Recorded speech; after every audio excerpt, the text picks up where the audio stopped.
You sort of went quick through my resume with my father. Your father, who's deceased, saw my resume. He had worked at the Chrysler and retired from the Chrysler manufacturing after 30 years. His takeaway from my resume was that I couldn't keep a job. So much for that. Jobs. Jobs, jobs, jobs. I apologize, we don't have apparently a PowerPoint capability, although the engineering staff is working very quickly on that. So we're going to substitute for that. If each of you have a copy of the paper, I did not print out a copy of the slides, but most of the tables in the paper come from, or most of the tables in the slides come from the paper. So as I go from one slide to another, I'll call your attention to the paper more if you can find it. The title of the paper we wrote and the focus of our research is Employment Impacts of National Broadband Policy in the Internet Ecosystem.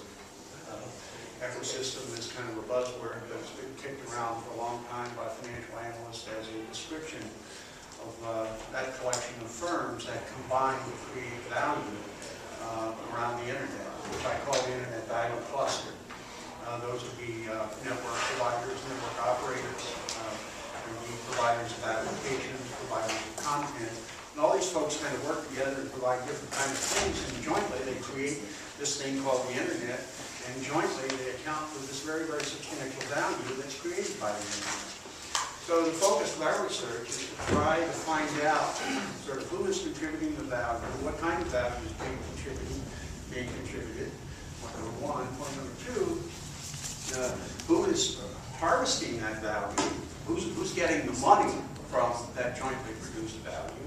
And number three, what impact would a variety of government actions have on the amount of the value and the distribution of the value? And I'm particularly interested in net neutrality regulations and national broadband policy and on tax policy more generally. So, with that background, unfortunately I don't have it, but my first slide was titled Jobs, Jobs, Jobs.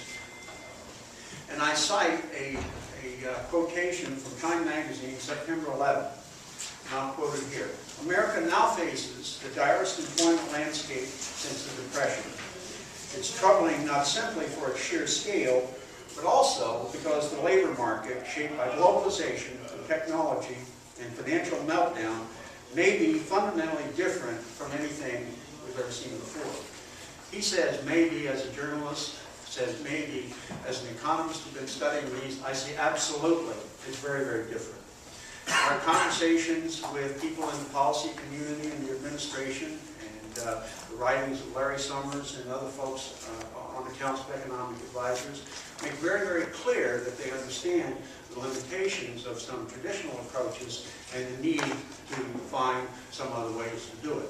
It's fortunate today, I think, that we're following the President's speech last night. We did not have a copy ahead of it, but we've been thinking about jobs for about 4 months, and we're looking very carefully at the kinds of things he's looking at, and I have some views that I'll try to share. Jobs, jobs, jobs, in search of solutions.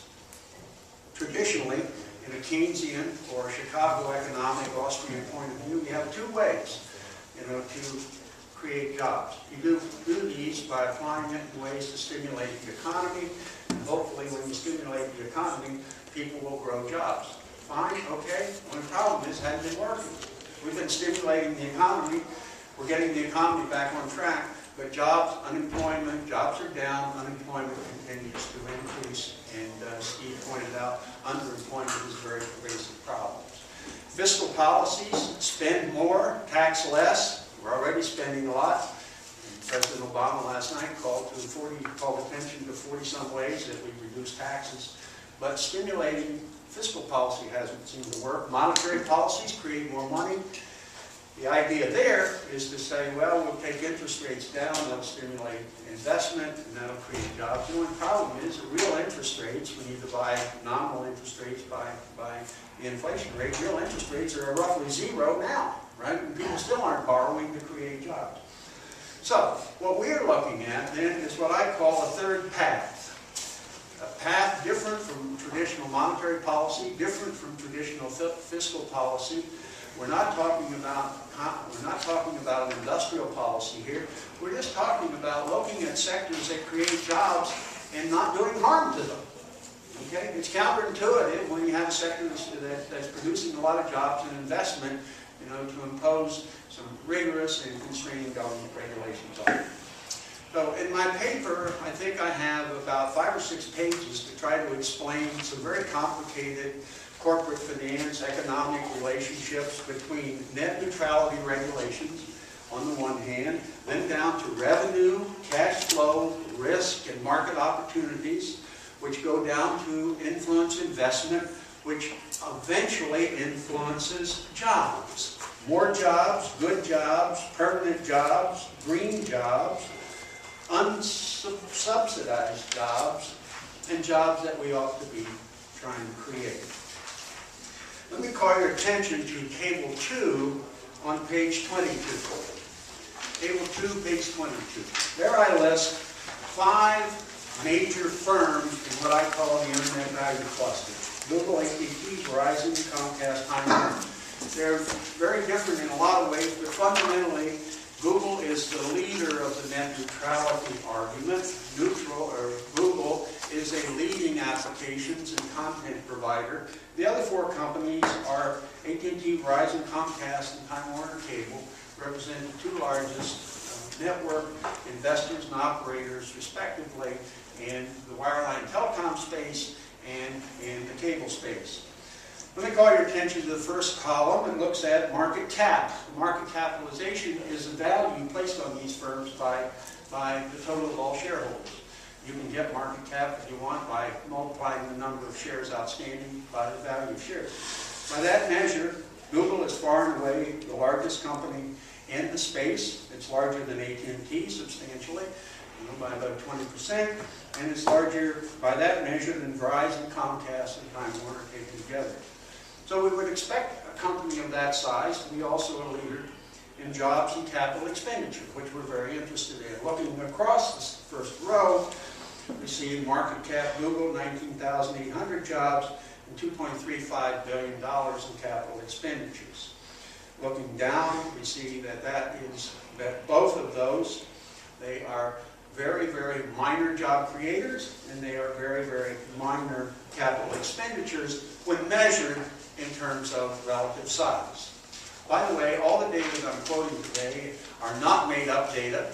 You know, these are data that were filed by all the firms, the publicly traded firms, and they have to file this with the Securities Exchange Commission. It's all been audited, so there's no spin to these. These numbers, unless I did the arithmetic wrong, I may have divided incorrectly. Unless I did the arithmetic wrong, you're absolutely right. Let me call your attention to Chart 3 on page 21. It's fair to ask, since net neutrality and taxation and other kinds of regulation invariably will shift revenue around among different companies by shifting revenue opportunities, by shifting earning opportunities, by shifting cash flow. Regulations by their very nature create winners and losers. So it's appropriate to think about what happens as a result of this redistribution of value.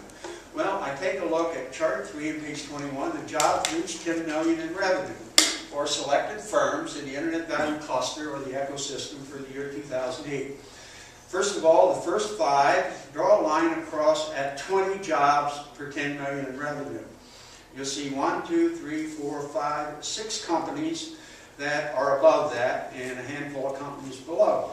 Comcast, Time Warner, Verizon, Quest, AT&T, Dish, US Cellular, Cablevision are all at 20 per 10 or more. Below that line are Sprint, for a variety of secular or cyclical reasons. As you know, they're having a bit of trouble. Metro PCS, small, but then at the very bottom are 3 of the leading net neutrality advocates, Amazon, Amazon and Google. DirecTV is also in there.